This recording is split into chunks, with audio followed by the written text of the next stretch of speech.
Nah, kita masuk ke bahasan pertama mungkin tentang jual beli.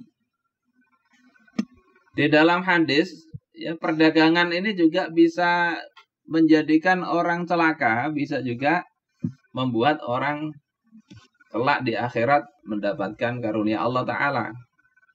Rasulullah katakan, inna tujjara yub'atsuna yaumal qiyamati fujjaron.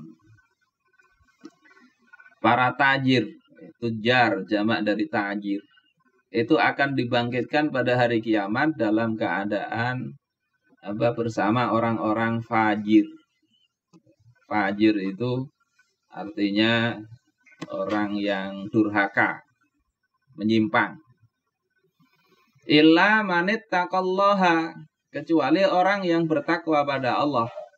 Yakni jual belinya dia tidak menipu, dia ikuti ketentuan syariat, wa barra, berbuat baik, wa shadaqa, dan jujur dia. Kemudian jual beli ini juga merupakan salah satu bentuk zikir sebetulnya. Jadi di dalam kitab Al-Azkar itu disebutkan ada Atta rahimahullah, seorang tabi'in.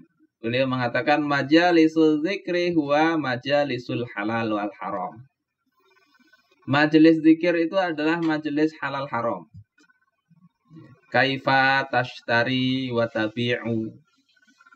Majelis yang membahas bagaimana cara engkau membeli, engkau menjual, wa tusalli wa tasum, engkau salat, engkau puasa, wa tankihu wa tutalliqu wa tahujj, engkau nikah, cerai, berhaji, wa asbahu hadza, dan yang semisal ini.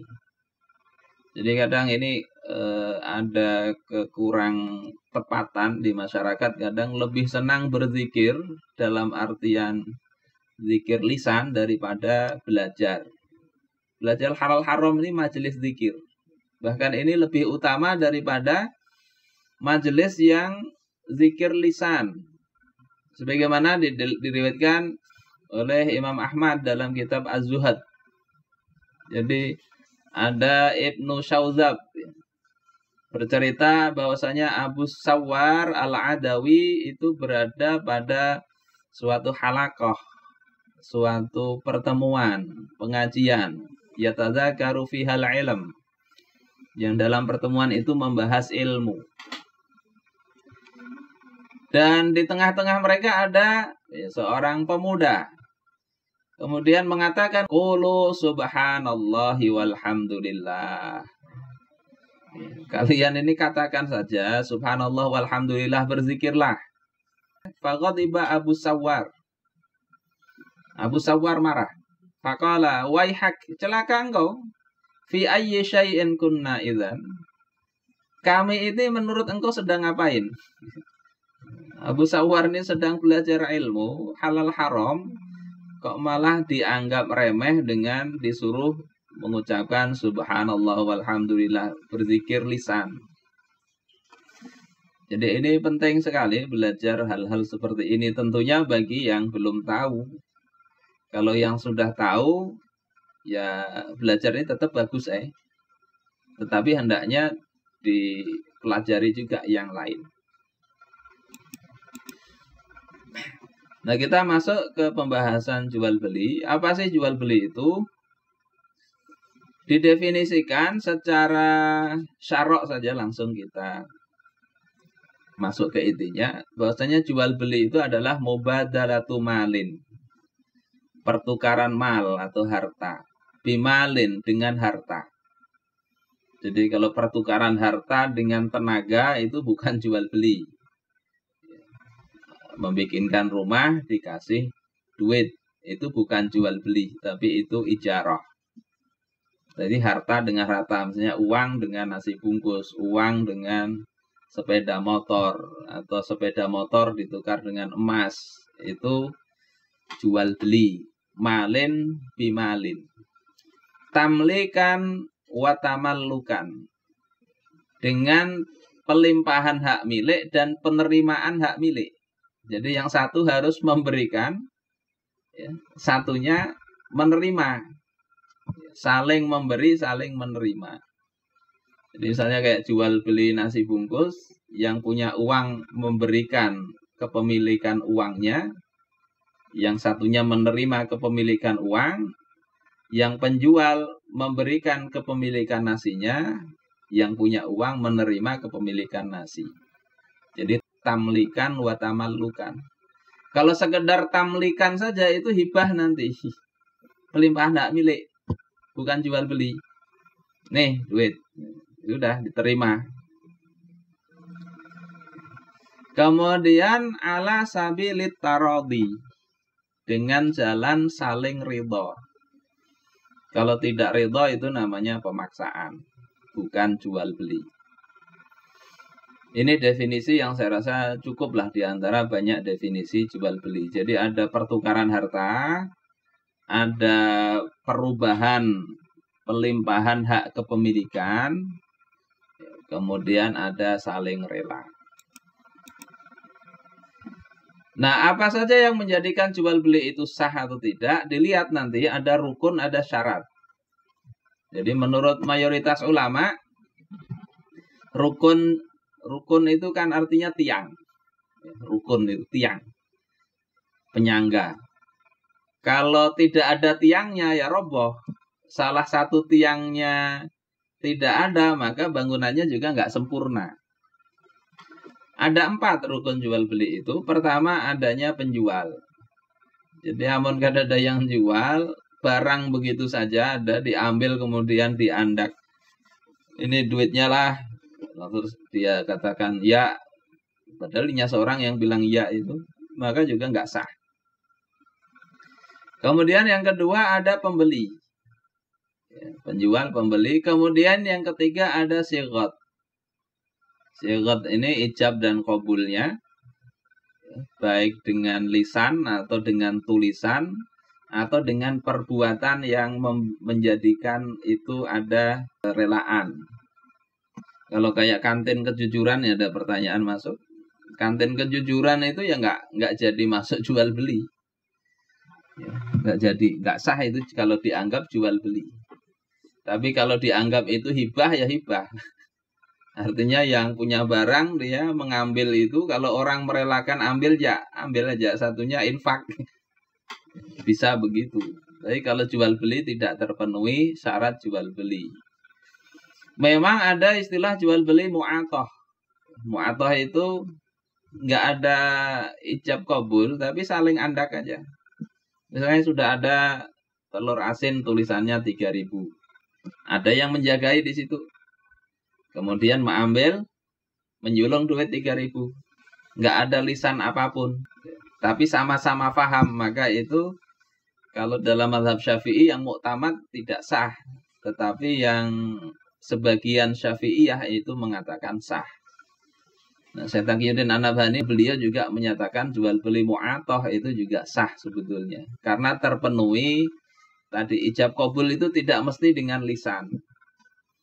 Tapi kalau di Martapura atau di wilayah yang mazhab Syafi'i yang memakai qaul mu'tamad, lebih amannya memang dengan ijab qabul. Saya tukar, lebih lengkapnya lagi saya tukar kangkung ini dengan harga misalnya 1.500 atau 2.000 satu ikat.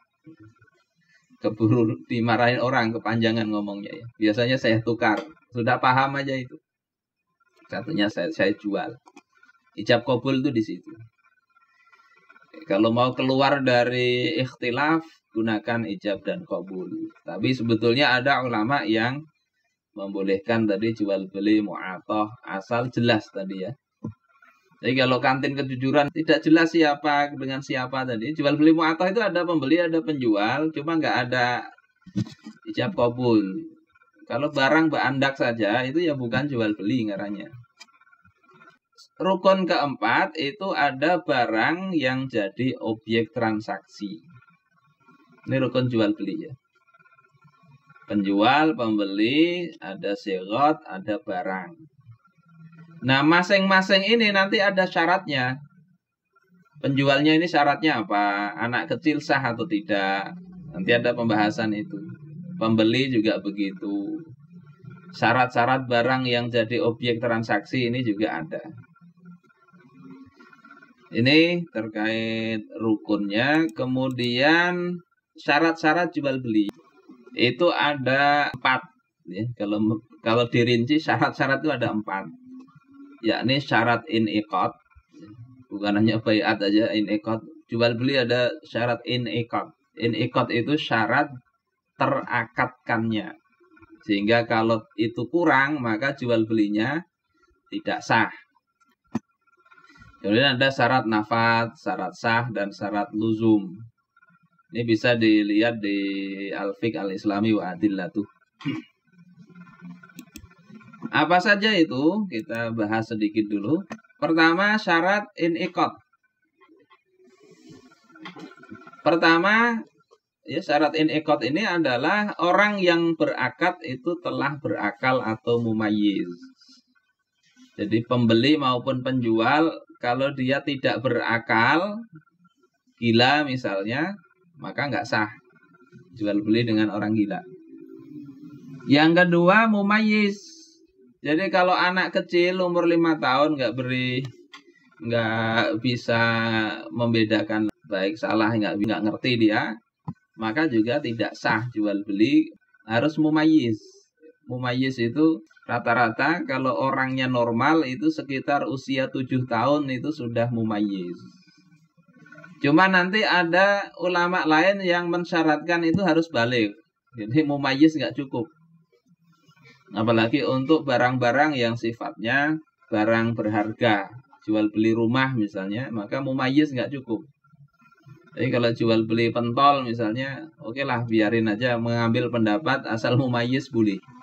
Jadi lebih pasnya memang mau hati-hati betul baligh. Kemudian yang kedua, orang yang berakad itu lebih dari 1. Jadi antara pembeli dan penjual itu orangnya beda. Sehingga tidak sah kalau penjual dan pembeli itu mewakilkan kepada 1 orang yang sama. Ya. Saya misalnya ada si Paloi misalnya lah, saya minta belikan printer kepada si Paloi. Kemudian si toko itu kemudian minta jualkan printer kepada si Paloi. Akhirnya diwakililah saya oleh si Paloi, penjual printer oleh si Paloi. Jadi jual belinya itu tidak sah karena apa? Penjual dan pembelinya sama. Jadi kalau mewakilkan itu harus 2 orang. Kemudian yang ketiga, qabul. Qabul itu penerimaan harus bersesuaian dengan ijab. Jadi misalnya ini saya jual misalnya baju ini dengan harga Rp200.000. Terus yang satunya iya saya beli dengan harga Rp100.000. Maka nggak sah. Keempat, barang yang dijual belikan ada. Ini yang kadang sering yang Rasulullah katakan la tabi' ma laisa indak. Jangan engkau jual barang yang tidak ada pada diri engkau. Atau rumahnya sudah jadi, belum ditukari oleh bank, banknya sudah menjual, mengakadkan, maka akadnya tidak sah. Jadi akad itu sah kalau memang, taruhlah bank itu pihak yang menjual, bank syariah menjual kepada nasabah, maka bank itu harus sudah berakad jual beli yang sah dengan si pemilik rumah. Baru dia bisa menjual ke nasabah. Ini akad saja belum, nasabah sudah harus mensetor ke si yang punya rumah. Nah ini juga cacat dari sisi syarat in'iqadnya. Barang yang dijual belikan itu harus sudah ada.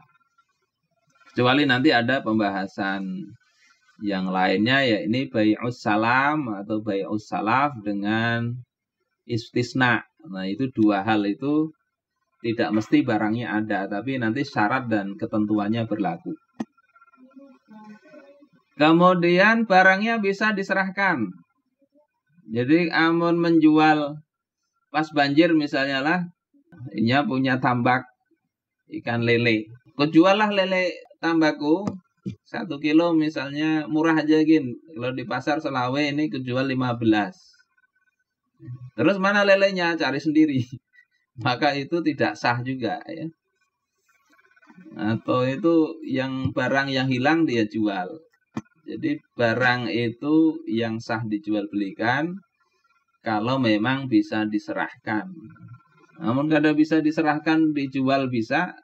Ini saya jual bintang di langit. Ambil sendiri. Nggak bisa begitu. Kemudian barang itu dimiliki seseorang. Kalau tidak ada yang memiliki, ya nggak bisa. Harus dimiliki dulu.